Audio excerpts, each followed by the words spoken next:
একজন খাঁটি ইমানদারের গুণ হলো, একজন খাঁটি ইমানদার একজন মুসলমানকে, একজন ইহুদি হোক খ্রিস্টান হোক, কাউকে ধোঁকা দিতে পারে না। একজন খাঁটি ইমানদারের গুণ হলো সে কখনো মিথ্যা কথা বলবে না।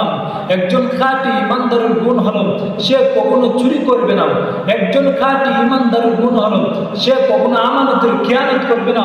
একজন খাঁটি ইমানদারের গুণ হলো সে কখনো সুদ খাইবে না। একজন খাঁটি ইমানদারের গুণ হলো সে কখনো ঘুষ খাইবে না। একজন খাঁটি ইমানদারের গুণ হলো সে কখনো ডাকাতি করবে না। ও আমার মুসল্লিয়ানে কেরাম, শুনেন, আপনি যদি খাঁটি ইমানদারের পরিচয় দিতে চান, আমি যদি আপনাদেরকে খাঁটি ইমানদারের পরিচয় দিতে চাই, তাহলে বলতে হবে যে দুনিয়ার সমস্ত হারাম কাজ এবং গুনাহের কাজ যদি আপনাকে বিরত রাখতে পারেন, তাহলে বুঝবেন আপনার ভিতরে ঈমান আছে। যদি আপনাকে যদি দুনিয়ার হারাম কাজ থেকে যদি আপনাকে বিরত না